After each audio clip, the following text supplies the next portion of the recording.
It is UFC 250 fight week, which means I've got to give a full card prediction. And you know how much I hate doing these videos. They take so long to make. Sometimes they take 3 days. Sometimes they take a week, and sometimes they take a day. Just depends on the card. But this one wasn't too bad at all. This one wasn't too bad at all. So let's just get straight into it with the first fight of the night. Diego Lopes versus Steve Garcia. And after rewatching quite a bit of both fighters just to get myself familiar with their styles again, I already knew Diego Lopes. It was mainly for Steve Garcia. But Diego Lopes' last fight, boy, was it atrocious against Volkanovski. That shit, that was literally shit. Like, that was quite literally the worst fight probably ever in the UFC. I couldn't really think of a worse fight, to be honest. Like, maybe like Francis Ngannou and Derrick Lewis. That was shit. That was, I don't understand how that isn't on that list of like worst fights, like Romero Adesanya. That's how bad it was. It was such a shit fight. And I know we like Volkanovski, we like Diego Lopes, but just because we like him doesn't mean we can't criticize him. I love Jose Aldo, but I criticize his performances in the latter half of his career. You know, Diego Lopes' IQ, by the way, what the fuck was he doing? Having a kick-for-kick fight with Volkanovski, the best kickboxer, trains in City Kickboxing in some other fucking place. Freestyle something, I can't remember. Let's just say Freestyle Academy, let's just say that. And you went kick-for-kick with one of the best kickboxers in the fucking sport. What are we thinking? You're a power puncher, you need to be getting in his face. I know you tried to do that in the first fight, but you could at least do something.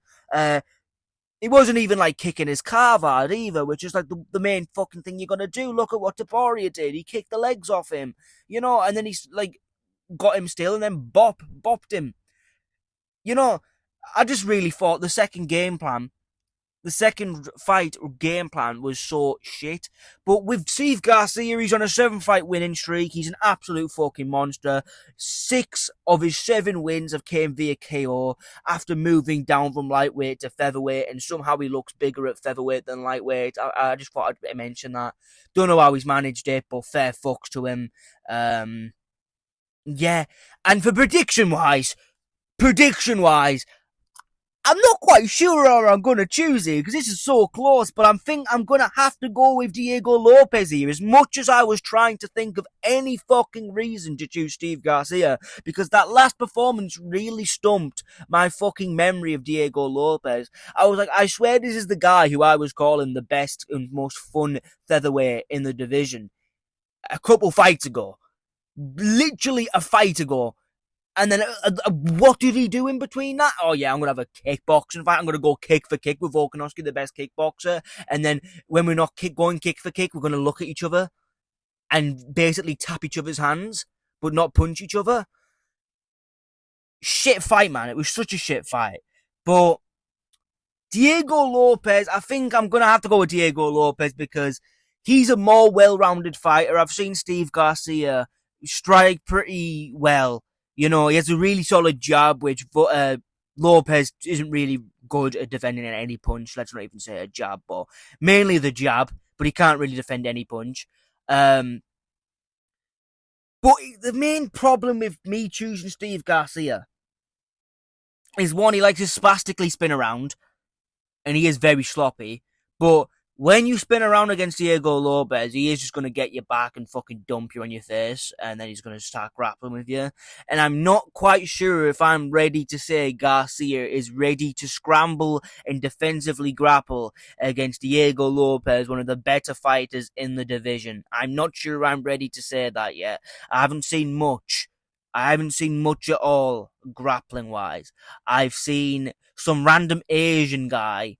I can't even remember if he took him down. I think he may have rocked him and then got in his guard and started popping his chin.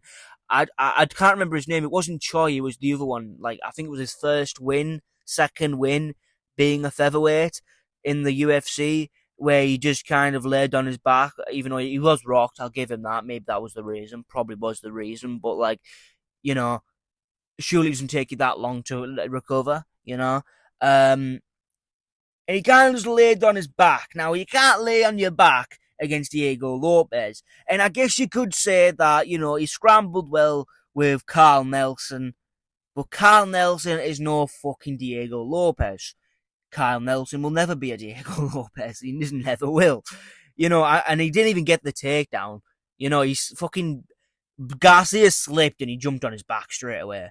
And he defended it pretty well, but I just don't think I can choose him confidently against Diego Lopes. I think on the feet it's such a close fight, but Diego Lopes, man, if we're talking about Diego Lopes a few fights ago, where he landed the spinning elbow on Gene Silva, dropped Volkanovski, and for some reason we scored that round for Volkanovski. A round he got dropped in. I really don't know why we do this. I mention it every time we talk about Diego Lopes and Volkanovski. It's the dumbest fucking shit ever. Don't know why we do it, but we do it. And then we're going about like the Brian Ortega fight, where he basically battered him pillar to post and all. I really think if this Diego Lopes shows up, he will win. But if we get the Diego Lopes that showed up in Volkanovski's last fight, in the rematch, then Steve Garcia will fucking maul him. He will break him in round 1, maybe even round 2. But if we get the classic Diego Lopes, willing to trade, willing to put himself in harm's way, willing to do all this dangerous shit you're not supposed to, and I'm fighting 2 battles by trying to keep my fucking PC on and my phone on so I can see my notes at the same time. But if we get the OG Diego Lopes, which we are used to seeing, the one who's not scared to just take the fight wherever he pleases, jump straight into like Brian Ortega's guard when he rocks him, absolutely he should win. He should win. But that his last fight is really making me sketchy. I feel like if his last fight was better, not even like win, but it was like just as good as the last fight with Volkanovski, where he dropped him and had like a few competitive rounds with him. The entire fight was competitive in the rematch, but it was shit. Like they landed like a punch around. It was fucking awful, really fucking awful. And yeah, if the Diego Lopes from a fight ago shows up 2 fights ago, he should win this one. He should. But if he doesn't, Garcia will win. But I'm going to bank with Diego Lopes getting this done. Yeah. And as well, just another thing. Diego Lopes is kind of like the weird Max Holloway equivalent where he struggles with shorter fighters. He's now like the Max Holloway replacement at featherweight now, where he's like the similar build, Yeah. And he struggles with shorter fighters, and fucking Steve Garcia is 6 foot. So I don't think he should struggle with Steve Garcia as much. So let's just hope it goes well. As well, I am worried because Diego Lopes not really fought any southpaws, but man, I just want to see one of these get a brutal knockout. That's what I want to see. That's what I like both of them when they actually show up. I mainly talk about Diego Lopes, but yeah, when both these guys show up, it's going to be a good trap. And if one of them doesn't, such as Diego Lopes, well, he's getting slammed out anyway. So yeah, we are going with a Diego Lopes win via knockout. Moving on to the next fight, which is Bo Nickal versus Kyle Daukaus. Now, I will be going with Bo Nickal on this one. It's a bit of a close fight, I guess, kinda. But what my thinking is that although Kyle Daukaus is the much better, more powerful striker, Bo Nickal is also the much better grappler. So it's basically just striker versus grappler matchup again. And as well as that, Bo Nickal's striking is improving. Like, let's forget the first round of the Vieira fight. The second and third round, he looked pretty decent striking. You know, forget the first round. I don't know what he was doing in the first round exactly. It looked like he didn't do a striking, kickboxing class ever in his life. But second round, third round, he looks like he's like been working on it pretty well. He looks like he had like fast hands, some combinations, not bad at all. And another thing is just I've not seen Kyle Daukaus defensively grapple since he was in the UFC about 4 years ago. I watched all of his regional fights. No one took him down once. He did some taking down, so he's definitely been working on that.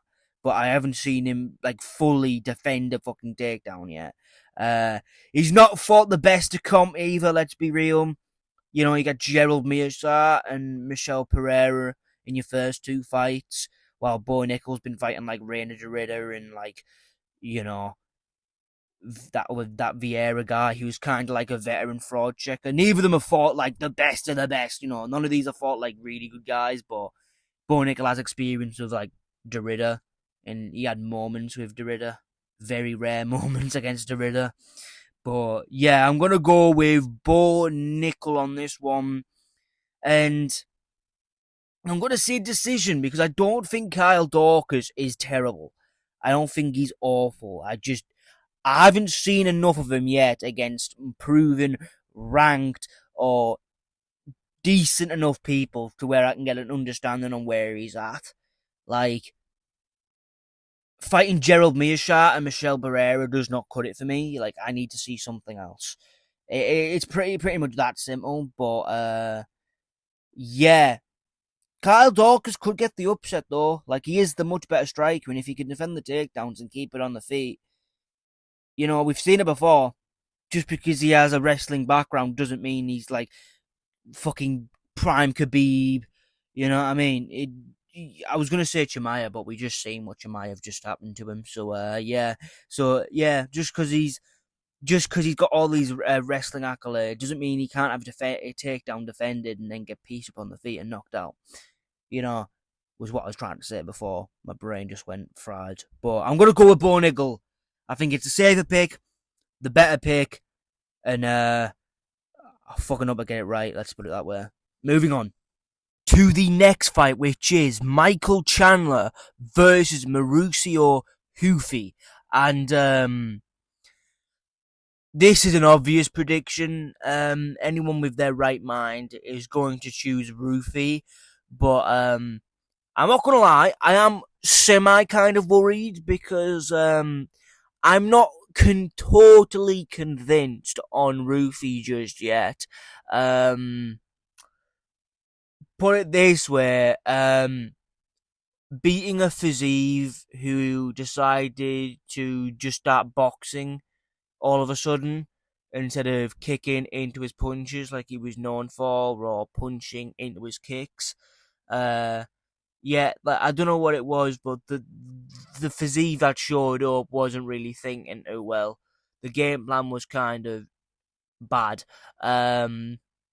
Yeah, and his physique is just kind of there to be hit. Very fucking similarly, may I add, to Micheal Chandler. And in the fucking how many fights he's had in the UFC, he's not changed a bit. Big overhand, big slam. Basically is his fight style. How does Micheal Chandler fight? Well, you can guarantee there's going to be a big fucking slam in the fight, and you can guarantee there's going to be a big overhand that will probably, most likely, miss. But with Ruffy, I'm not even totally convinced, even in his best realm. Like, I feel like I've just made an entire prediction video just like shitting on every single fighter, but Ruffy, I'm not even convinced that his counterpart striking is still shit. Like, he's trying to, like, McGregor Max in the middle of the fight.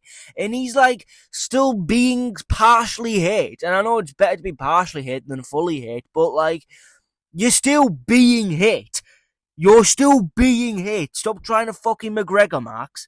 Fucking, and actually get away with the punch and then counter. You know what I mean? Like, I don't know. I don't know what's going on there, but he he's clearly just I don't even know how to put it into words what I'm thinking right now, but I will be going with Ruffy to get a finish because Ruffy is good. Even though I'm not convinced, what I mean is I'm not convinced at him being a big force in the division like a Prates. You know, I'm not convinced at that. But I am convinced that he's fucking good. And he's good enough to beat Michael fucking Chandler, hopefully. Um, Michael Chandler's shit. If he loses to Michael Chandler and if he just gets fucking pressure bombed and just wilts under the big moment again like he did in Paris against Santini, I don't know what I'll think. Because, to be fair, I haven't really thought of anything even before then. I was just kind of like being a sheep. But now that I've actually watched every single one of his fights and reminded myself, I don't think he is top 5 level. I think he is just about top 15 to 10 range, maybe. Maybe. And even then, I'd argue, like, someone like a Moicano with a good game plan could beat Ruffy. I'm being dead ass. Like, someone like Moicano who will be able to mix in the grappling and hopefully not get hit by anything strong will beat Moicano. I swear. I swear. You know what? That's the fight to make next. If Ruffy wins, most likely will win. That's the fight to make next. But yeah, he's fighting Chandler. This is a layup fight. You know, the only thing I can really see Chandler doing is getting a big slam and grapple fucking him. But even then, Dustin fucking Poirier, who's known for like being tapped out every title fight, choked him out, out grappled him. You know, surely Ruffy, you know, McGregor 2.0, supposedly, is able to out grapple Michael Chandler. Hopefully. And as well as that, let's not even use Dustin Poirier, because Dustin Poirier is a legend of the sport, right? Paddy Pimblett. You all think Paddy Pimblett is shit? Paddy Pimblett out grappled Michael Chandler. Alright? And I know you're going to be like, well, he just BJJ. Well, if he's so shit as you like to preserve, or like go around on Twitter and say, then, you know, yeah. Yeah, I've really dragged this one out but yeah, I'm gonna choose Ruffy via a. I swear he's gonna drop him in the first round. At the end of the first round, it's gonna make it to the bell, and then he's gonna KO him in the second round, beginning like fucking, let's say in 1 minute. He's gonna knock him out in the minute of the second round. I swear, and there's gonna be a lot, the spinning back kick, that's going to be there all day because Michael Chandler's built like a little mini fridge. He's got little tiny T-Rex arms, little fucking legs, little stubby legs. But then you've got these fucking huge little fucking mini fridge body that's just ready to be spin kicked. You can't make it up. If he doesn't land at least one spin kick in this fight, or even a body kick, even a front kick, anything, yeah. Basically, we're just looking for the right opponent for Ruffy to lose to. There's one out there. I think it's like, BSD already beat him. But Moicano. I swear, Moicano will beat Ruffy, I'm telling you. But yeah, let's move on to the next fight, eh? To the next fight, which is Josh Hokit versus Derrick Lewis, my new favourite fighter, Josh Hokit, after he saved the White House press conference from a few fucking weeks ago. Thank the Lord. But my only issue is that he just had a war with Curtis Blades. And now only a couple weeks later is he back. He is back fighting Derrick Lewis, a power puncher. And I don't think that is the greatest of ideas, especially when going up against someone like a fight that's probably going to be a brawl. But Derrick Lewis is shit. Let's just say it how it is. Derrick Lewis is complete ass cheeks, right? And I do just think that Josh Hokit is going to have a very similar performance to his last couple before the Curtis Blades. I think he grapples very effectively. He's very explosive. He has great cardio. And Derrick Lewis is known for wilting and quitting a lot of the time. He just quits. Yeah, and Josh Hokit has just had an absolute war against Curtis Blades, and his star power is at the most. Well, I say star power. Most people hate him. I don't know what it is. It's like, what, we have a fighter that finally entertains the crowd. Oh wait, we all hate Ilia, and then it's like another fighter that entertains the crowd. Oh, we all hate Josh Hokit, and then you complain about how fighters are boring. Fucking let them talk shit, man. You know what I mean? But Josh Hokit will win, hopefully. I think he's going to take him down. I think he's going to use that, gas him out, and then get a TKO via ground and pound. But I am worried for the reason of just the war a couple of weeks ago.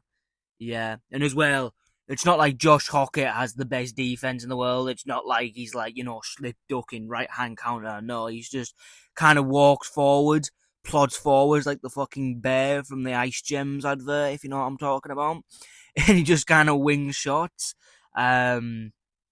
Yeah, he just kind of walks forward and wings shots and gets countered. He's one tough little cunt, so I don't think he'll get knocked out, but I am worried because that fight alone from a few weeks ago, they probably took about fucking 5 years of each other's life. Let's be real. That was a war. That was, so far, that was the best fight of the year, and I don't care what anybody says. Not many people were wanting him to win, and I don't know why. You want someone to talk shit? There's your fucking guy. That's the person you want to talk shit. So we need to start rooting for the guy that talks shit. And yeah, Josh Hokit is that guy. He is just gonna be. I don't really understand the matchmaking, really, but I get it. But I think I'm worried as well because it's kind of like, Derrick Lewis was asked to be on the White House card, and maybe he might actually take a fight seriously for once, and not just just the minute he takes a hard punch, right, time to lay on the floor like he did against Waldo Cortez Acosta in the worst fucking performance of his career so far. Yeah, very fucking terrible performance. What was he even doing in that fight other than just? What was he doing in that fight other than just? I don't even know what he was doing. It was that shit. It was that shit of a performance. And he just fucking quit, wilted, and, got TKO'd. It's just the way a Derrick Lewis fight goes. Yeah. And he's so hittable. But again, he might actually take the fight seriously. We forget prime Derrick Lewis, where it's get ups, just explodes up with his arm straight up and no one gets an arm bar on him, or fucking just brawls in the center and just pulls out a knockout out of nowhere. We could be in for a treat, but you never know. And I'm sick of this fucking thing trying to turn itself off. I need to fix my PC, but yeah, I am wanting Josh Hokit to win because I do enjoy seeing these fucking American libtards crying that he's winning and shit. It's really fun. You know what? I might actually play into it and just start fucking. That might be some Twitter ads. That is a good Twitter ad. Me promoting my Twitter by annoying these libtards. But yeah. Let's move on to the next fight, eh? On to the next fight, which is Sean O'Malley versus Aiemann Zahabi. Now, this is another interesting matchup because it shouldn't be on the White House. It should be Corey Sandhagen versus O'Malley. But instead, we got Aiemann Zahabi. But it's not a bad fight because Aiemann Zahabi's a tough cunt. But the way how I see it is we've got O'Malley coming off 3 of his worst performances. And I know these eyes say that Sean O'Malley won the first fight against Merab, but it was still a shitty performance, right? And Zahabi's coming off basically 2 robberies. Basically, if you really look at it closely, he probably should have lost to Vera and he probably should have lost to Aldo as well. And I'm not saying they're like robberies; they are close fights. But like if I was a judge, I would have scored both of them fights for Aldo and Vera. So which gives me no fucking hope in you beating O'Malley. But I do think though Zahabi has deceptively good counter striking and good striking in general. Like he does come forward and he does slip on the outside and strike with you, and with his pressure boxing and stuff.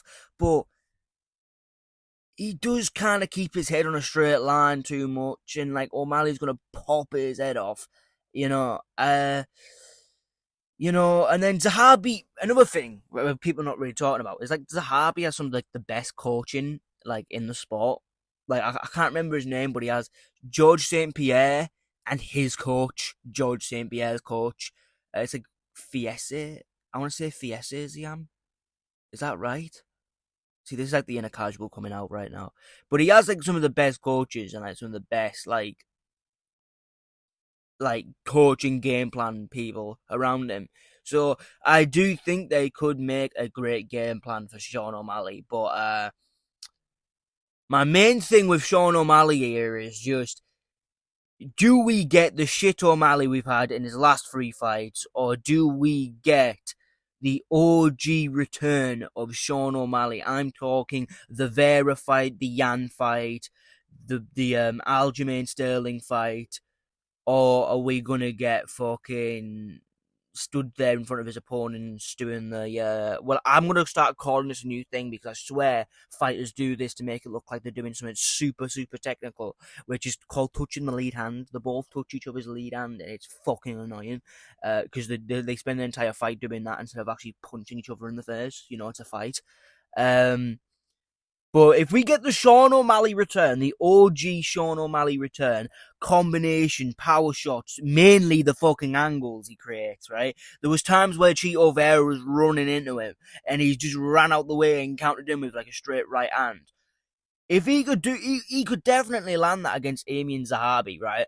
Because if this was O'Malley coming off the Vera win, O'Malley all day, but because he's had some of the shittest performances of his career so far, it's a bit yikes. It just is a bit yikes. Yeah, and as well, I tried to look for any examples for his career where Zahabi's like shot a takedown, and I can't find any examples. I have watched like his main 3 most recent fights, and then just kind of briefly watched the other ones of his career. There doesn't seem to be any takedowns from him, so it's not like I don't believe that he's gonna come in and just start being like Merab and just coming forward, takedown, another takedown, another takedown. Although he definitely could, because put it this way, O'Malley was being taken down by Song Yudong. I know Song Yudong isn't bad, but like Song Yudong is not known for his wrestling. You don't expect this fucking Chinese dude to start fucking being a double A champion, you know what I mean? You don't expect him to be like the fucking Khabib of the sport. And he was getting taken down pretty easily. I know you can say Merab, but Merab is just known for his fucking free cardio strength and just picks people up and shit. And stuff. But yeah, I'm probably going to have to go with a Sean O'Malley win here. Because if the OG O'Malley comes back, he has won this fight. Absolutely won this fight. But it's just his last 3 performances. And what I'm thinking here is, Merab was a monster, right? He won the first fight. I actually do believe that. I'm not even like being sarcastic or anything. I've watched it so many times. I do think O'Malley edged that fight out. Second one, he got submitted, and it was 1-1 going to the 3rd round. And the Song Yudong fight, that's a bit iffy as well, because I rewatched it and I was like, you know what? If I was a judge, I probably would have scored that as Song Yudong. And it's not like I hate O'Malley or anything like everyone else does. I actually love his style. I think he's a really good style to watch. But he really just didn't do anything. Neither did any of them until the 3rd round anyway. Like, neither of them really did anything at all significant. They land like a few jabs. And that's another thing, a pepper in his jab against Zahabi, that would be the best thing you can do. But as well, like Zahabi could just like slip on the outside, because he does have decent counter punching. You know, he does it. He's not bad. He's not awful. And then my notes have just came off the fucking screen. Fuck's sake. Um, but yeah, I'm gonna go with O'Malley because I think Song Yudong makes a close fight with absolutely everybody. He did it with Yan, and Yan's our favorite little fucking Russian. We love him. We love Peter Yan, but Song Yudong just kind of makes it close and shitty with everyone. I don't know what he does, but he seems to do it. Just makes it close and shitty with every single fighter he fights, and yeah. So I think that was just a case of scenario. The O'Malley, I've already explained the Marab ones. So yeah, I'm gonna go with an O'Malley victory here, but what I'm gonna say is he's gonna go with a decision in, but it's gonna be an absolute beatdown decision if the right O'Malley shows up. Because if the O'Malley from his last fight shows up, I'm a bit skeptical on that. But I'm gonna assume OG O'Malley comes back, and we're gonna see a beatdown. Just looking at his last opponents, and Song Yudong, he makes a close of everyone, and then the ex-champion Marab. But yeah, and we're going with an O'Malley KO, no, decision victory, beatdown decision, 30-27 decision. It is 3 rounds, isn't it? On to the co-main event, which is Ciryl Gane versus Alex Pereira, and I don't know who to choose.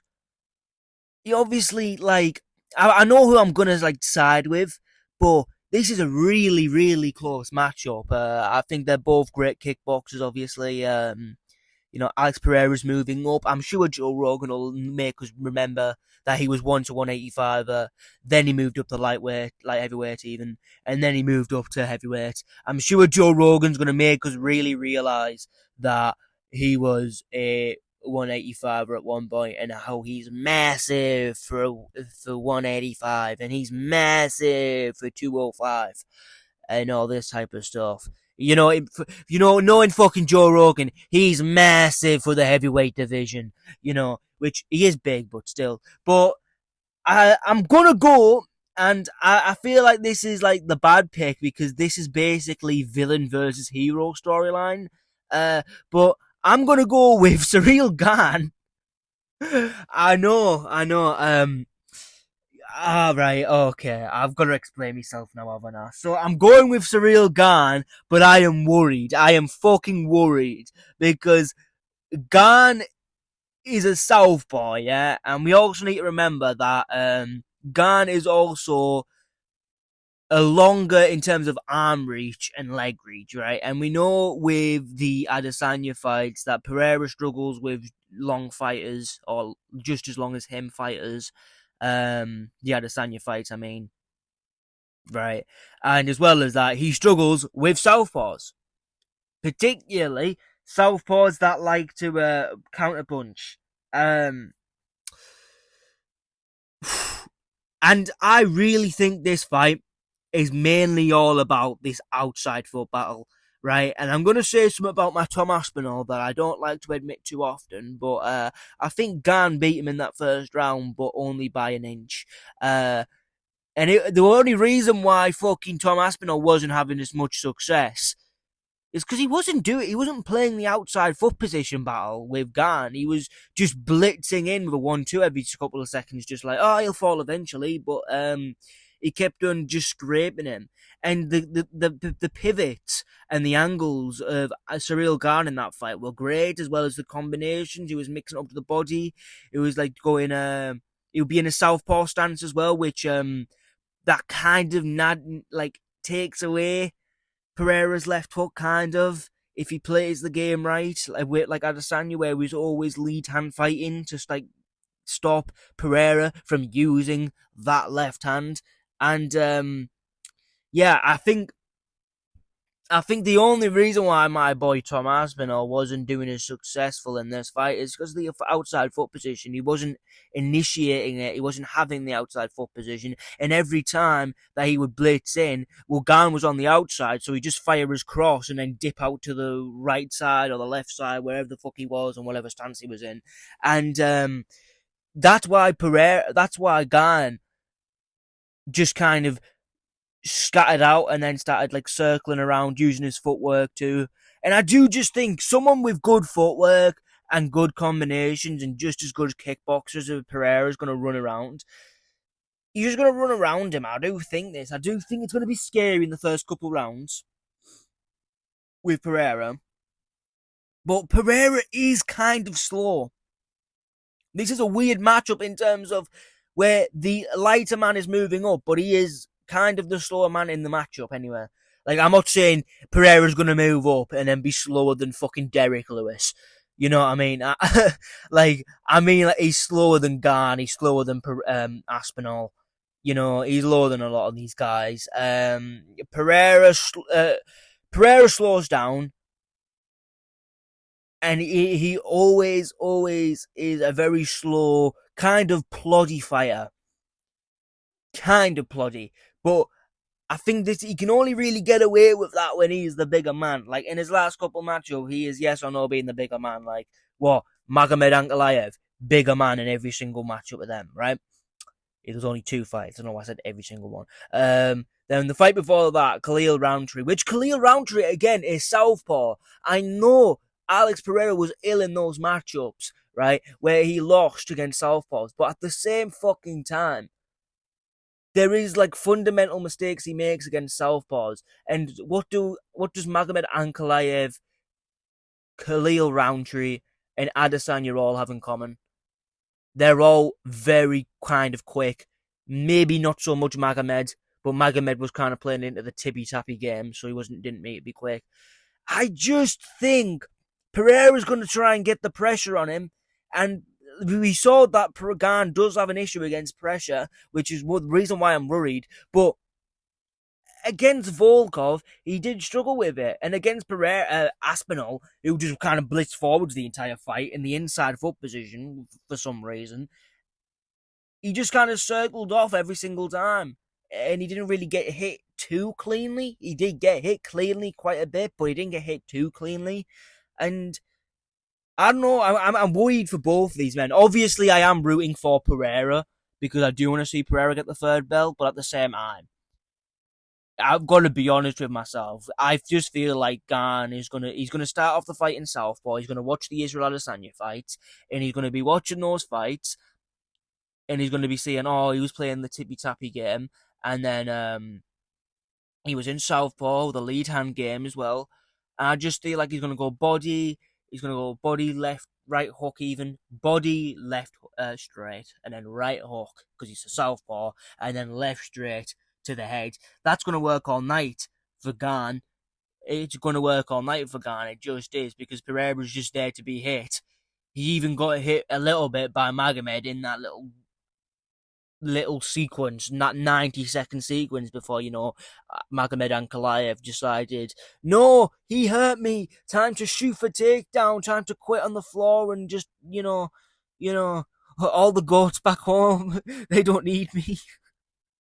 But yeah, I'm just trying to rage bait the Dagestani crew that are probably watching this as well from the Twitter video. But yeah, I'm worried for Gane. I'm worried for Pereira. But what I don't want to see is Pereira slumped out cold, because I do think Pereira does have chin issues. Right, he has a very skeptical chin. He did get rocked by Magomed Ankalaev, and Magomed Ankalaev isn't the most powerful of guys. I know he has finishes on his record, but still, like, who's he finishing? Let's be real. But Magomed Ankalaev, you're getting rocked by Magomed Ankalaev, you were getting rocked by Khalil Roundtree, you were getting rocked by fucking, what was his name?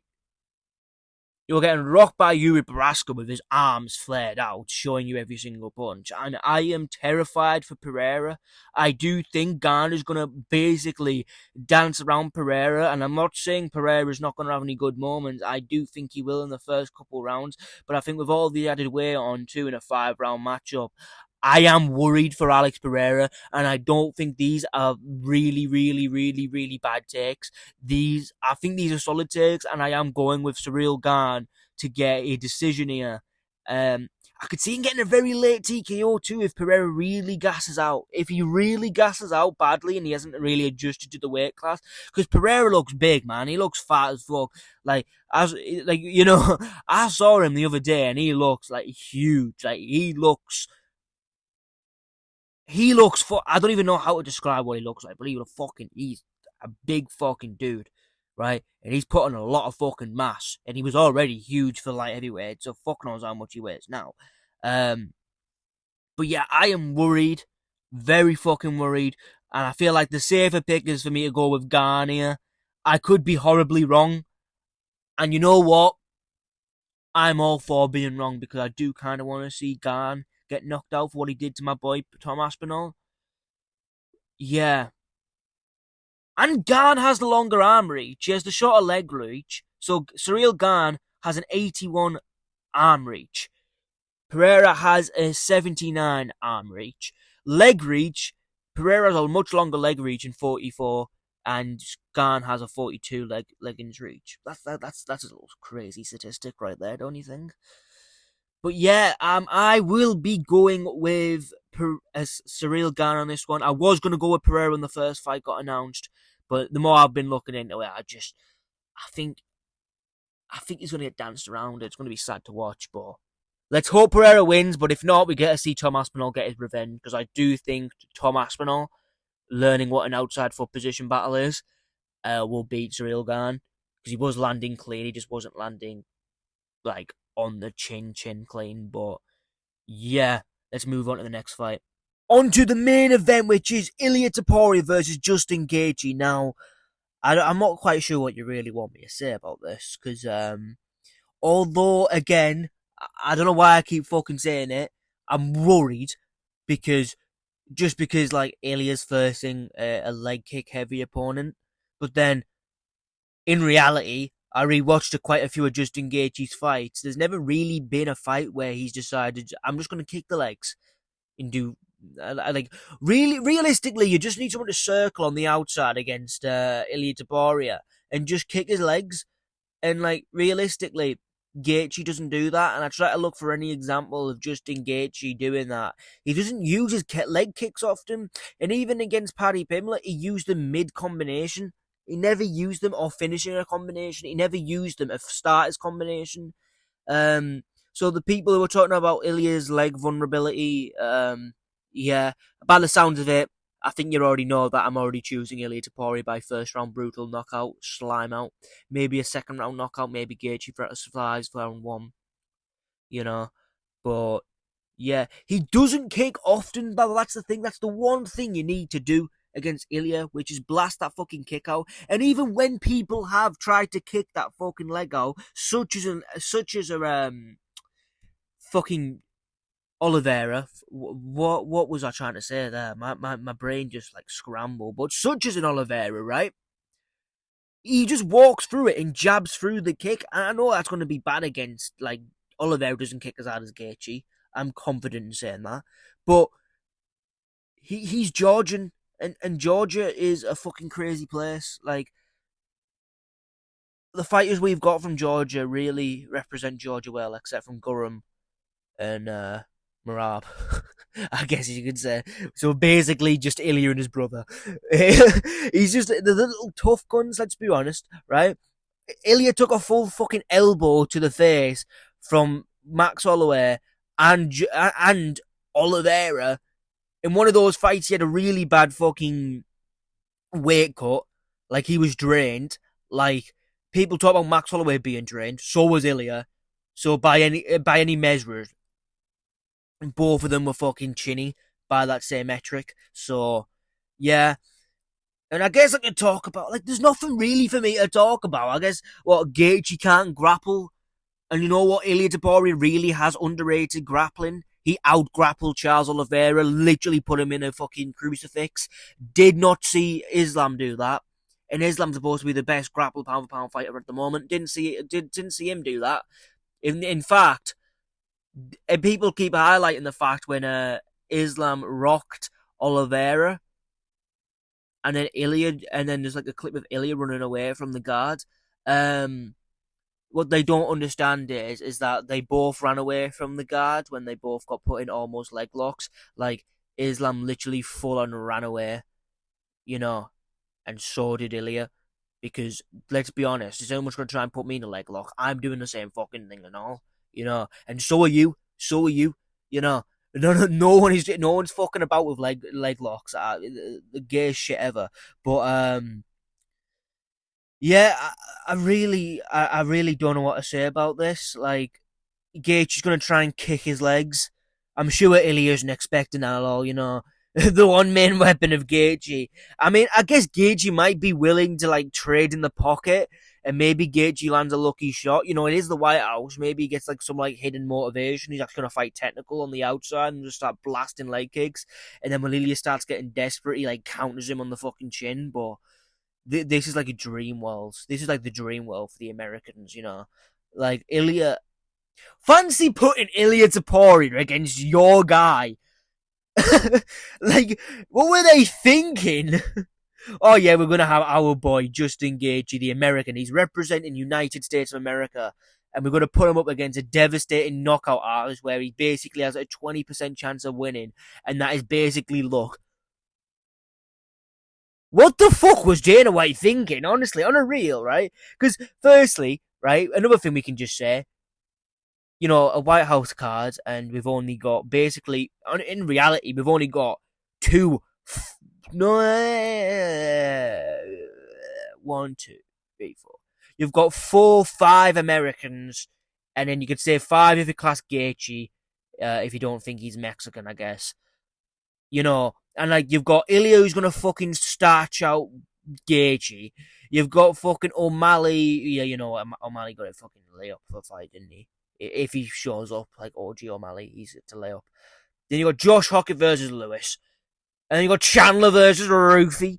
What were they thinking? They're just putting all their guys up there just to get embarrassed on the White House lawn. What the fuck were they thinking? But yeah, Gage is getting starched out cold. He also, like, another thing I've got in my notes is that Gaethje kind of shits the bed in big moments, mostly title fights. Like, you know, he does shit the bed in these title fights. Like, you just watch them, you could just see the nervous energy on him. Like, I don't really know what to say more than that. Like, honestly, but yeah, I'm trying to think of ways I can drag this out longer, but there's nothing for me to say. Well, Gage is going to try and leg kick him.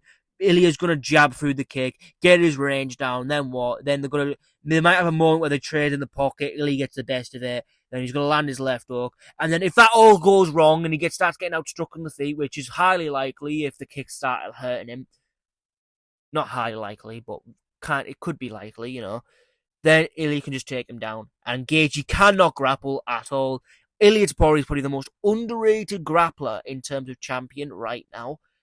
Out grappling Oliveira like a world-class grappling black belt.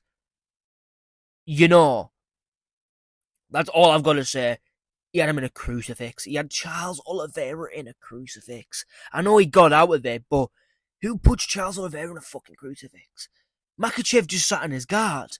And people are talking about, oh, he ran away. Yeah, but the fucking both ran away. But yeah, I'm going to side with my boy Ilia Topuria, my favourite fighter. But Josh Hokit's working his way up.